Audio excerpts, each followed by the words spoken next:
Salam pemirsa, jumpa lagi di channel Mata Ketiga.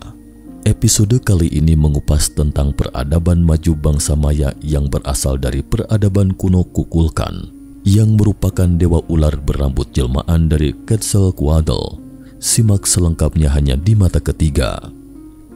Pada tahun 1839, penulis dan penjelajah Amerika Serikat John Lloyd Stephens menemukan peradaban kuno yang megah di hutan hujan tropis di Honduras, Amerika Tengah. Di situs tersebut terdapat bangunan kota berukuran besar, piramida dan patung yang menakjubkan serta simbol tulisan dan mural yang ganjil.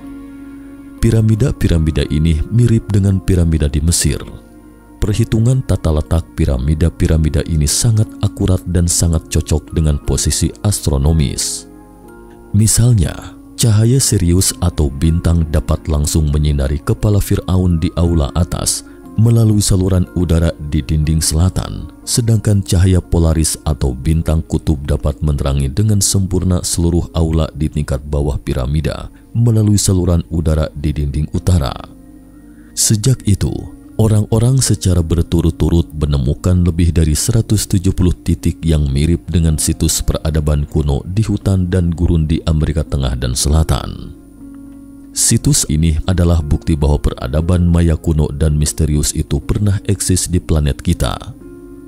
Para arkeolog menemukan bahwa antara abad ke-10 sebelum Masehi dan abad ke-8 sebelum Masehi, jejak bangsa Maya hampir tersebar di seluruh Amerika Tengah dan Selatan, dari semenanjung Yucatan di utara Meksiko hingga Andes di selatan, dari Samudra Pasifik di barat hingga Samudra Atlantik di timur. Pada saat yang sama, suku-suku lain masih menggunakan peralatan besi, perunggu, dan tambikar yang diwariskan dari zaman Neolitikum. Ketika menerapkan sistem peladangan, yakni sebuah sistem bercocok tanam berpindah-pindah dari satu bidang tanah atau ladang ke bidang tanah yang lain, suku bangsa yang cerdas ini tiba-tiba muncul di Amerika Tengah dan Selatan dengan peradaban yang jelas melampaui kecerdasan manusia ketika itu. Hingga saat ini, orang-orang belum tahu secara persis peradaban Maya, dari mana sebenarnya bangsa Maya mendapatkan warisan dan di mana mereka berevolusi secara bertahap. Pada saat peradaban Maya berada di puncak kejayaan dan kemakmurannya, sekitar 600 Masehi, bangsa Maya tiba-tiba hilang secara misterius. Saat itu Columbus belum menginjakan kakinya di benua Amerika, namun peradaban Maya yang dipenuhi misteri yang muncul dan hilang secara tiba-tiba itu telah mencapai prestasi yang luar biasa di berbagai bidang seperti tulisan, matematika, kalender astronomi, seni, dan pertanian. Misalnya bangsa Maya memiliki sistem tulisan sendiri dan sebanyak 30.000 kosakata, sehingga kita bisa memahami peradaban mereka melalui sistem tulisan mereka. Sistem penghitungan bangsa Maya juga sangat luar biasa menakjubkan. Mereka tidak hanya memahami konsep nol, tetapi juga tahu bagaimana menggunakan angka nol dalam kehidupan sehari-hari.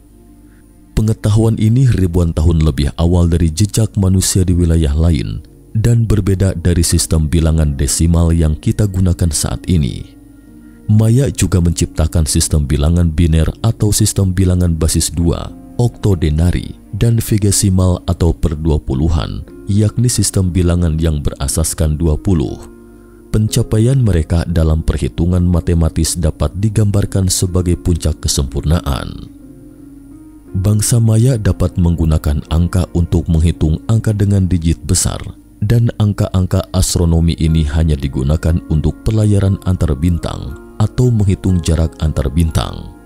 Saat itu, manusia di muka bumi jelas-jelas masih dalam proses tebang bakar, sistem kehidupan purbakala.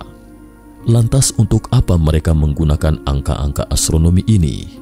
Selain itu, tingkat kesenian suku bangsa Maya juga pada tingkat master, baik itu tingkat arsitektural atau keterampilan mengukir, melukis atau menempa perunggu, akan membuat seniman modern malu karenanya.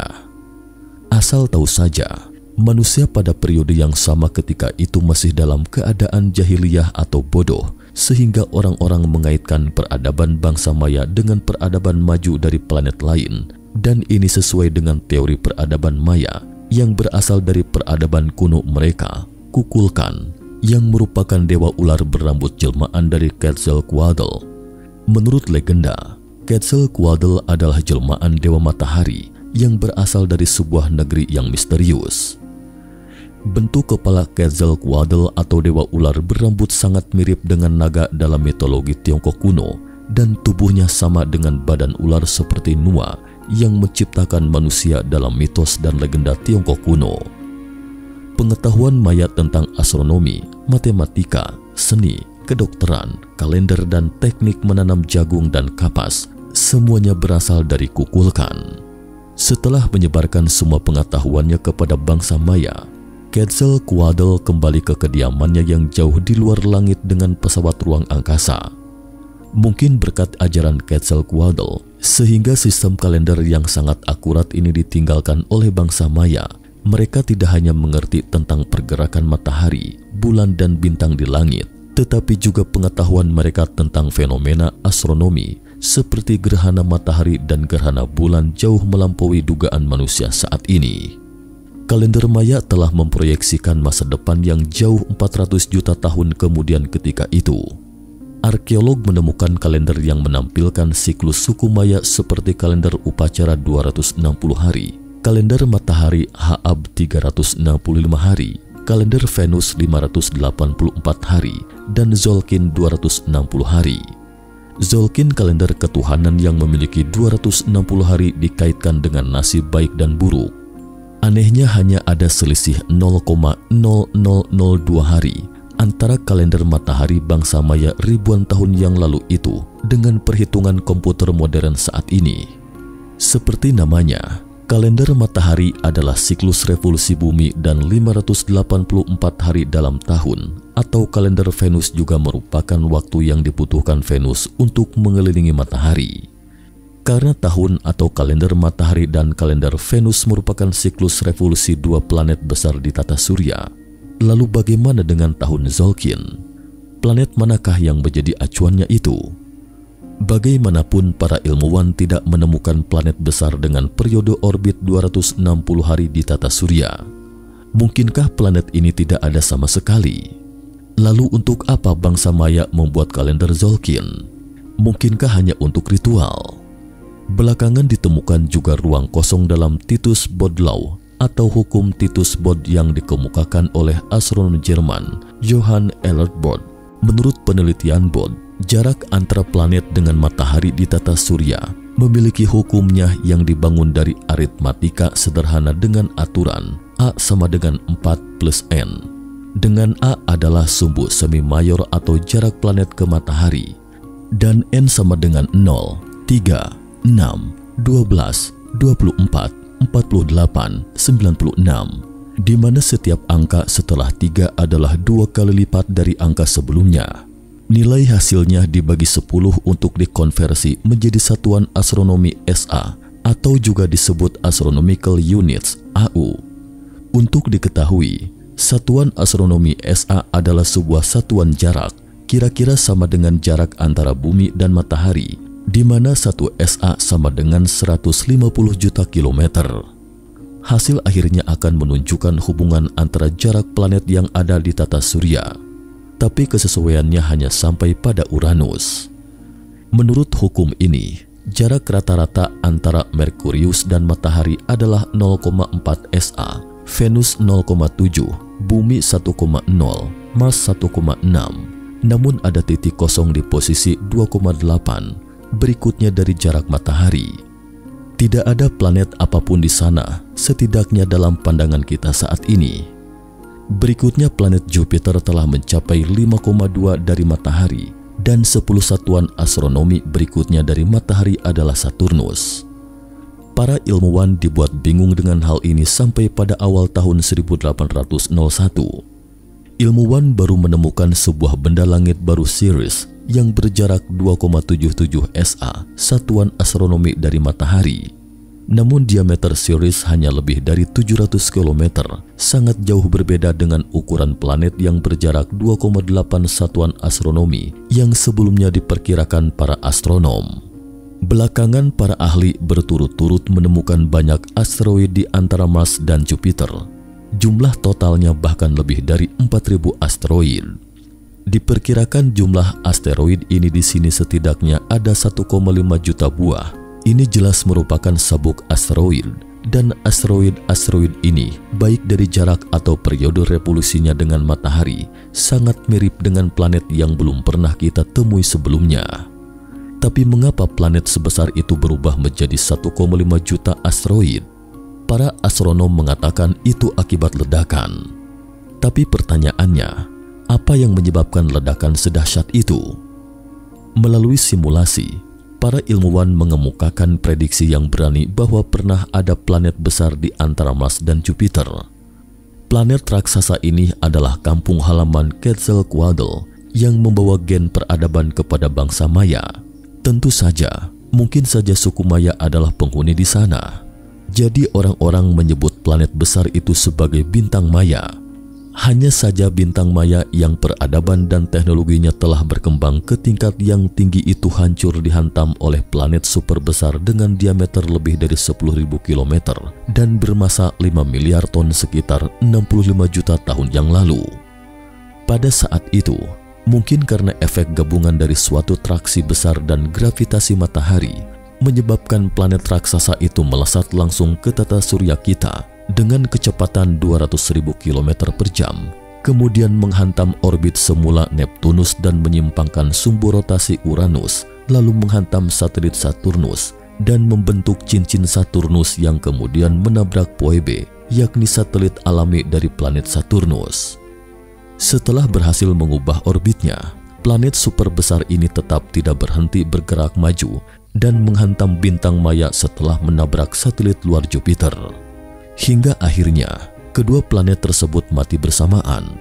Sementara bintang Maya dan planet super besar itu hancur berkeping-keping karena benturan keras. Puing-puingnya yang lebih besar kemudian membentuk asteroid dan akhirnya berkumpul di sabuk asteroid yang kita lihat sekarang. Sedangkan kepingan yang lebih kecil membentuk hujan meteor panas dan menghantam Mars, Venus dan di atas bumi kita. Oleh karena itu, semua sungai dan danau di Mars menguap, hanya menyisakan jalur semula sungai dan danau besar maupun kecil. Venus yang ditabrak kemudian berubah arah rotasinya, dan bumi kita juga tidak luput dari malapetaka. Setelah dihantam puing-puing besar bak diserang ratusan bom hidrogen sekaligus, letusan gunung berapi dan banjir serta awan dan debu tebal pun seketika menyelimuti langit. Sementara itu dinosaurus, binatang raksasa yang mendominasi bumi selama ratusan juta tahun, juga mengalami bencana mematikan itu. Sedangkan bangsa Maya yang memiliki peradaban alien sudah lebih dulu meninggalkan bintang Maya karena sebelumnya sudah mereka ramalkan bencana itu dan menetap di bumi pasca bencana. Baru setelah itu kita bisa melihat peradaban Maya, dan kalender Tzolk'in adalah kalender yang mereka gunakan ketika mereka berada di bintang Maya. Semua ini sepertinya untuk membuktikan teori atau dugaan yang berani itu. Di atas sarkofagus Pakal, Raja Maya terukir kisah tentang dia yang duduk di ruang tertutup dan turun ke bumi. Raja Pakal yang tampak di relief memakai sesuatu yang mirip dengan masker oksigen, mengendalikan berbagai instrumen dengan kedua tangannya dan menginjak pedal. Raja Pakal ini jelas merupakan wujud alien yang datang ke bumi dengan pesawat luar angkasanya. Selain itu, dalam legenda Maya dan aneka pahatan dari berbagai ukuran, terdapat cerita tentang keturunan matahari putih dengan sepasang tangan yang menyala-nyala dan disertai petir serta badai turun ke bumi. Berbagai indikasi menunjukkan bahwa peradaban Maya yang tiba-tiba muncul di bumi kemungkinan besar adalah peninggalan makhluk asing yang selama ini kita cari. Hanya saja, mereka lenyap secara bersamaan tanpa tanda-tanda apapun karena sebab yang tidak diketahui. Mereka pindah dari kota yang mereka bangun dan meninggalkan proyek konstruksi yang belum selesai. Dan peradaban Maya yang dulunya jaya dan makmur pun terputus rantainya, hanya menyiksakan peradaban Maya yang sangat maju dan situs demi situs bangsa Maya yang tak berpenghuni. Sekian dulu mata ketiga hari ini. Mata ketiga mengucapkan terima kasih atas perhatiannya. Jangan lupa like, comment, share, dan subscribe agar mata ketiga bisa terus berkembang dan semakin baik dalam menyajikan misteri dunia yang bermanfaat bagi kita semua. Sampai jumpa di episode berikutnya. Salam.